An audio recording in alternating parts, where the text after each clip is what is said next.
I have the distinct privilege and honor of introducing Reverend Vikki Flippin, who's going to speak to us today. In addition to her work that you probably have read in your program, her work in ministry, she's actually about to itinerate, like we Methodist pastors do, from her work at St. Paul and St. Andrew to United Methodist Church right by the campus of Yale University, so I'm jealous of her view coming up. She works as the co-president of MFSA, an organization that works for justice. She is a tireless advocate for justice and inclusion and making sure people know that the gospel is truly good news for all people. In addition to those things, she is a wonderful mentor and friend to me. I got to meet Vikki Flippin in a conference call when I was about to start my internship in seminary because the associate pastor at the United Methodist Church of the Village, where I was going to do my internship, had itinerated somewhere else, and this new person who I had never met was going to get to be my mentor pastor. Being a Methodist at a school that didn't have a lot of Methodists at it, in a city where I didn't have that many friends, I was a little bit nervous. And I found an unbelievably gracious and patient and kind human being who always had time for my questions, who made sure that our reflection was deep and meaningful, who encouraged me to find my voice, to preach and to speak, and who has stayed a friend and a mentor that I can count on whenever I have a really difficult question or something where I need to get a really meaningful perspective. I can't wait to hear what she has to say. I miss hearing her preach on a regular basis. Friends, join me in welcoming the Reverend Vikki Flippin.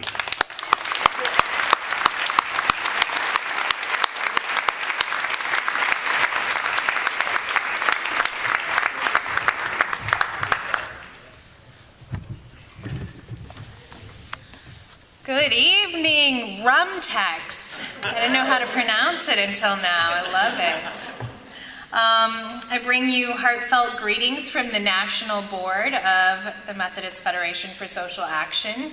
I bring you revolutionary love from the resistance movement in the New York Annual Conference.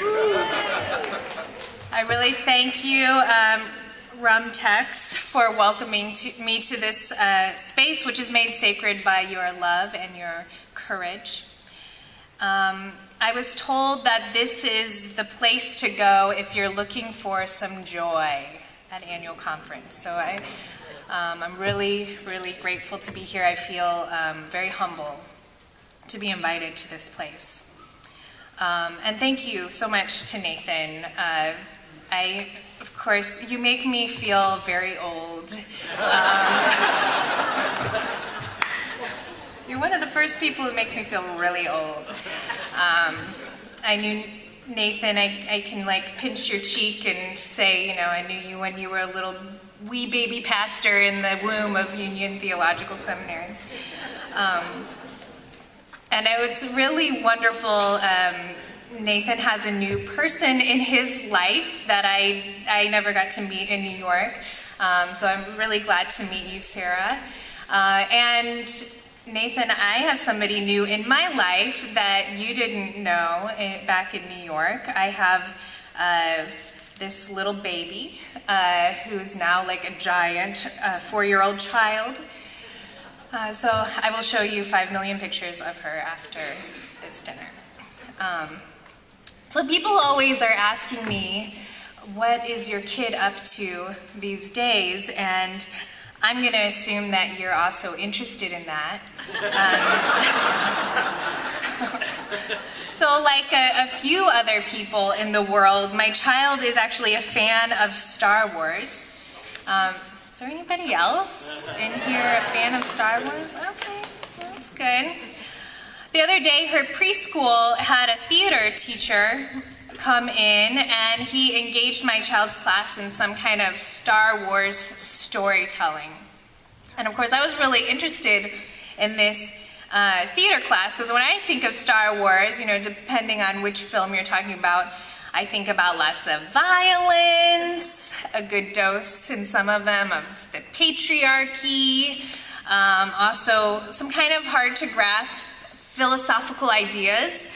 And so I thought, which of these aspects of Star Wars did the theater teacher explore with these 4-year-old babies?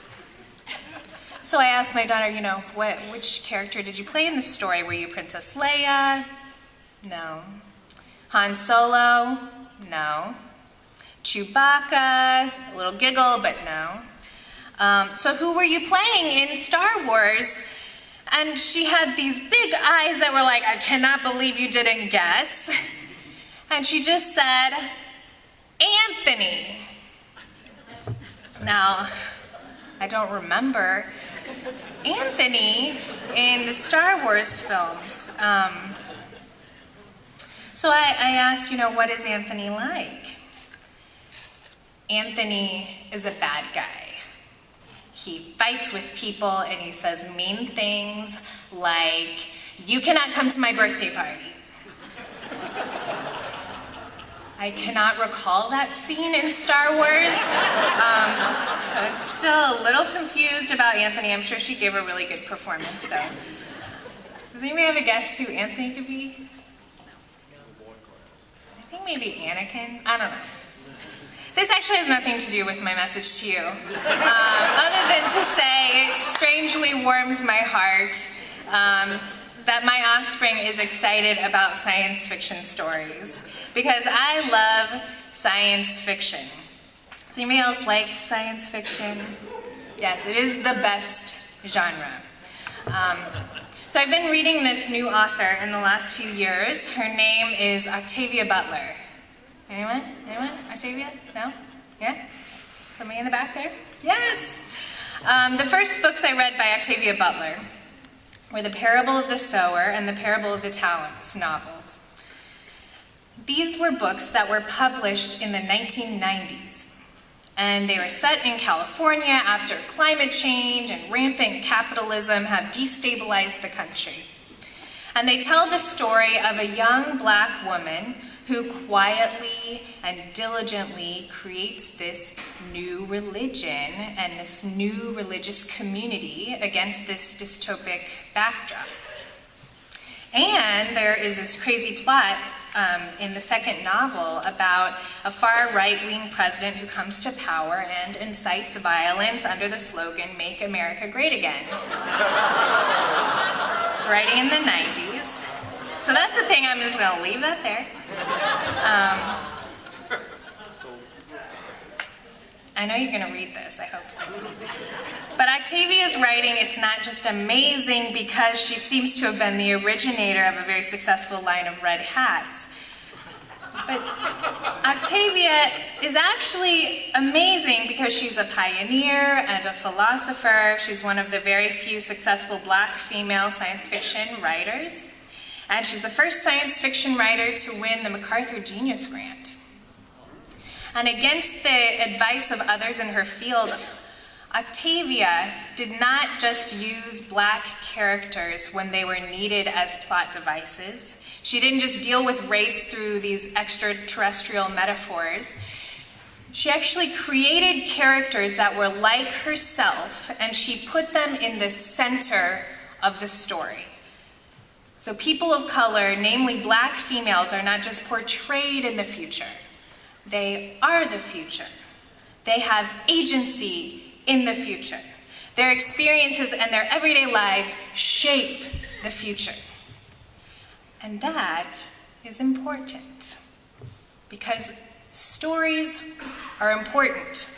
The stories that we tell each other and the stories we tell ourselves are important. The role that we play or don't play in the stories are important. There's an idea in psychology called narrative theory, and it says that we come to understand and cope with things in our lives through our stories. And changing the stories that we tell ourselves can be very impactful.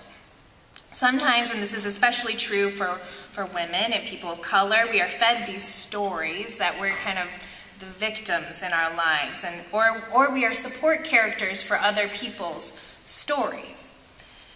But in narrative theory and therapy, we learn to develop these counter stories, right? That undermine that dominant story that we learned about ourselves. We develop these counter stories, these revolutionary stories in which we are agents of our own destiny with the power to make change and participate in the new world.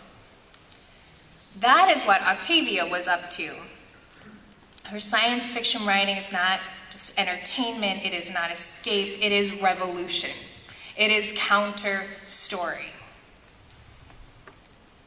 Adrienne Marie Brown is an author who writes about Octavia's work, and she wrote these words about revolutionary writing. She said, all of our writing is either advancing or regressing justice. There's not a neutral ground for our art. So we can perpetuate the tropes that we're used to, single white macho man, often Matt Damon, magically saves the planet by having all the skills and strength and smarts. The masses, often brown, await salvation. But then she talks about the stories told by people like Octavia as disrupting those dominant Matt Damon alone will fix it all tropes. She and her colleagues call it visionary fiction. Visionary fiction, she writes, explores change as a collective bottom-up process. It is fiction that centers those who are currently marginalized not to be nice, but because those who survive on the margins tend to be the most experientially innovative, practicing survival-based efficiency, doing the most with the least, an important skill area on a planet whose resources are under assault by less marginalized people. So Adrienne is talking about science fiction stories, but I would say that all stories are either advancing or regressing justice. So we should ask, what stories are we telling about LGBTQ people and their allies in the United Methodist Church? What stories are we telling about our movement? And who's centered in those stories? Who has agency? Is it the bishops? Is it the people who manage to politic their way into these General Conference delegations? Is it the wealthiest white churches? Are these the Matt Damons of our story, who are the only ones with the power to save our huddled masses? Or, how does the story change if instead of centering the big, amplified, well-funded power brokers, we imagine that the protagonists are LGBTQ people themselves? Or what if we tell the story centered on you? This embattled, courageous, endlessly stubborn grassroots movement, constantly discomforting and scratching at the heels of the empire, as Laura Young calls it. What if the ones whom God has given the power and the agency to make the real, lasting change are actually you? It's us. The collective bottom up, the ones who survive on the margins, the experientially innovative, practitioners of survival-based efficiency. What's that story read like? I have a hunch that it reads kind of like a story that I recently heard. I just got to talk to Laura yesterday, and she told me some stories. One of those stories was the defeat of the bathroom bill in the Texas legislature. I was told that some of you joined with several hundred United Methodists from around Texas to be part of this significant witness of people of faith in Austin that prevented increased harm to transgender children and adults in this state. How did y'all feel about that?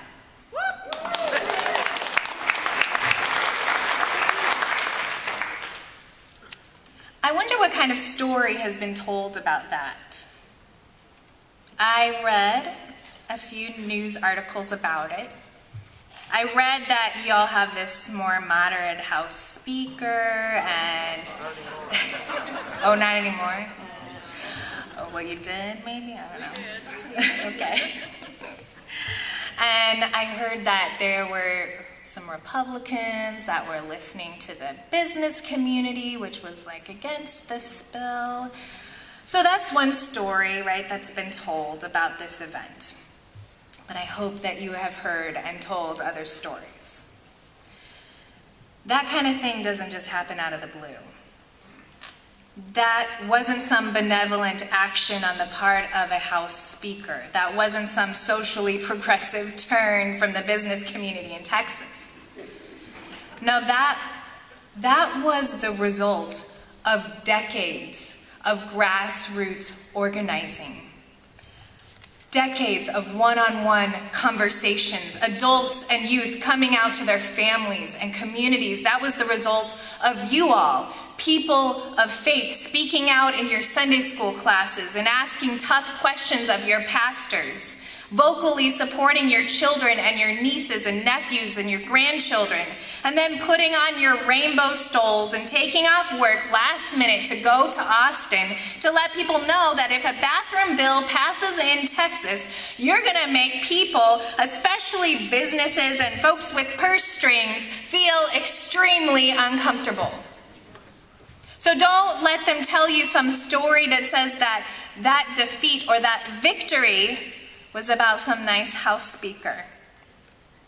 Well, that story, that victory was about you. It was about us, about generations of brave LGBTQ people in Texas. That story is about a strong network of passionate and stubborn people whose faith and love compels them to give an accounting for the hope that is in them. I said the word hope. Should we talk about that? Yes. I was told that it might be something that y'all are looking for. Yes. Where is it? I share that quest. We are looking for hope. Here's the problem with looking for hope with our eyes, right? Our eyes have never seen what we are hoping for. Paul says in Romans 8, now hope that is seen is not hope. For who hopes for what is seen? But if we hope for what we do not see, we wait for it with patience. So the trick to seeing hope is to focus our eyes, Diane, you said it so well, on what is not yet there, on what you have never seen before. And the tricky thing about hope is that we are called to live our lives and to take risks with our lives on the faith that what we cannot see is yet to come. That's a little crazy. Adrienne Marie Brown, she writes a lot about relating science fiction to social movements. And she writes, what we are all up to, this changing the world willfully, is science fictional behavior. Because all organizing is science fiction. We are creating a world we have never seen. We are whispering it to each other, cuddled in the dark. And we are screaming it at people who are so scared of it that they dress themselves in war regalia to turn and face us. We hope for what we do not see. We are creating a world we have never seen. We are writing counter stories together. Not only about the past, not only about what's going on right now, but we are writing counter stories about the future. About a future world that we have never seen before in our lives.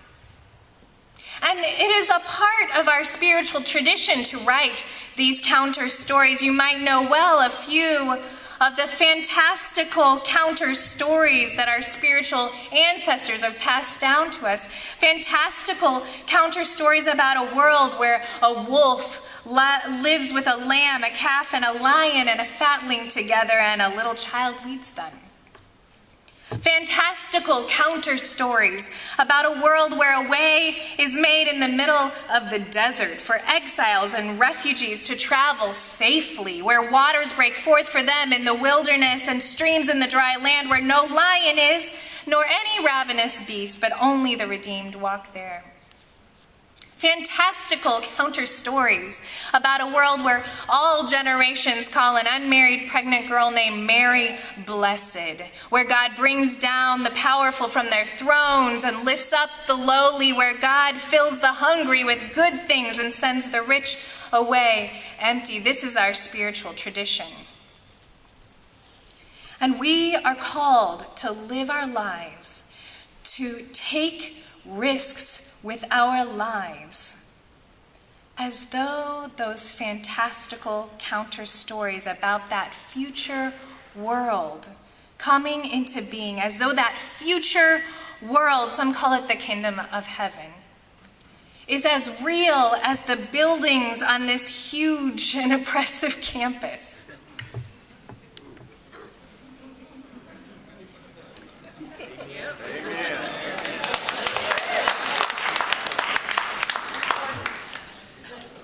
And the key to hope is that our vision is not focused on what the bishops do or what the General Conference does, because those of us who have tried that have lost hope quickly. But the science fictional world that we have never seen, in which LGBTQ children and families can find affirmation and love and power in these so-called houses of God, that vision is too precious to allow some bishops and judicial councils to decide whether we keep or lose that hope. The key to our hope is that our vision is focused on what God is doing in the everyday, outside of the conferences, outside of the votes, the seeds that are being planted, the root systems that are being quietly formed under the ground and at the margins. The key to our hope is to continue to build the vision, to build the foundations of the kingdom, even when the above ground conditions are hostile. Because the days do come, I believe one came today, when the harm of the United Methodist Church's legislative bodies will be thwarted by our generations of preparations.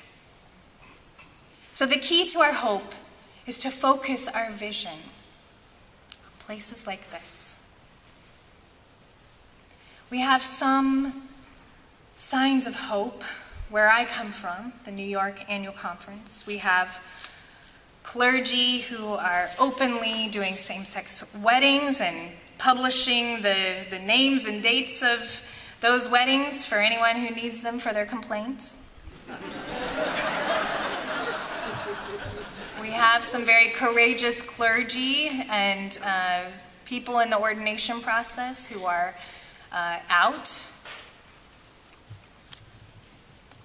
But we also have a lot of support up in New York. We are in a region where the culture is very progressive. We're located geographically in the epicenter of a generations-long LGBTQ activist movement. And that support, that progressive culture, it makes it very easy for someone like me who is not all that courageous to be a part of that movement. So we have signs of hope in New York, but I have to say that when I look for hope in this movement, I look for you. I look for you operating under your bishop, being compelled to meet here at the headquarters of the movement that is chomping at the bit to drive us all out of the church. I look for you in your rainbow stoles, disrupting the narrative that this conference and this state is of one mind. When I I look for hope, I look to a clergy person that Laura told me about yesterday, Reverend Greg Rogers. Is Reverend Rogers here? I heard about how Reverend Rogers came out in his retirement video at the Texas Annual Conference.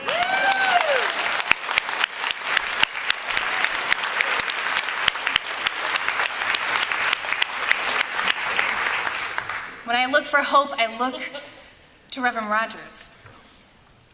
When I look for hope, I look at Bearing Memorial Church and the 15 Reconciling communities, all these open hearts groups around this conference working so diligently to provide love to one LGBTQ person or family member at a time, to have those heart-pounding conversations and lead those unconventional Bible studies, to deal with that very personal pushback and ridicule from your own friends and family in a hostile terrain, planting seeds, growing roots. And when I look for hope,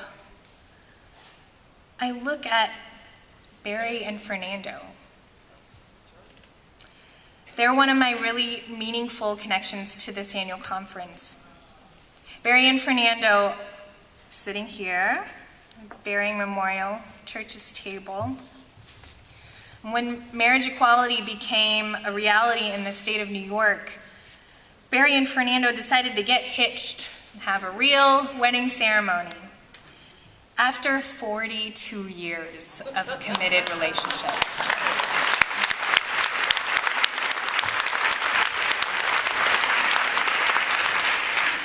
And they took a chance on me, a young pastor they'd never met, to conduct the service. I think that was probably the second wedding I had ever done. Their wedding invitations included 3 pictures. The first was 2 cute, bright-eyed 20-somethings. The second, middle-aged, committed beloveds. The third, silver-haired life partners. When I look for hope, when I look for the kind of people who live their lives and take risks with their lives for a world that none of us have yet seen, I think of Barry and Fernando almost 50 years ago, exhibiting science-fictional behavior, living and creating a future world that no one had ever laid eyes on. These are the revolutionary, subversive stories that give me hope for what we cannot yet see. These are the fantastical stories that we must write and sing and proclaim and live. You know, there's a story out there that has been written, that's being written about what it is to be a Christian. They want to write us out of it, some of them. But I want to tell you what my story is about what it is to be a Christian. What it's not is, it's not about telling stories of hope that do not center, that it is not about telling stories that center the big imperial leaders or their clever schemes to preserve their power in institutions. That's not what the Christian story is. The stories that Christians tell are stories of slaves walking to liberation through the sea, of prophets crying out in the wilderness, calling a valley of dry bones into life, stories of women preaching the good news before anyone else, and stories of a small community surviving and thriving after their God was murdered by the state. That is our Christian heritage. We are a people of faith, a people of hope. Followers of Jesus Christ, the colonized, criminalized Palestinian Jew who died and was raised again. We are United Methodist Christians. We tell We tell revolutionary counter stories in a world that tries to make Matt Damon and Anakin Skywalker into the heroes. We tell the story of Anthony. And in a world that only reports the news of bishops and judicial councils, we tell the story of us and our movement.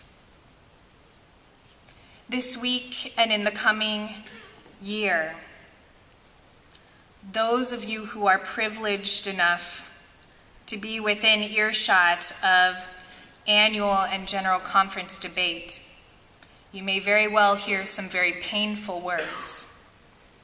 You may take some votes that feel unwinnable.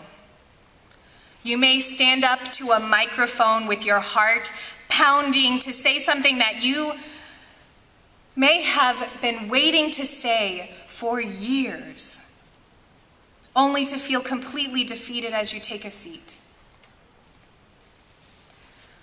But do not forget that this is only one chapter of a long story.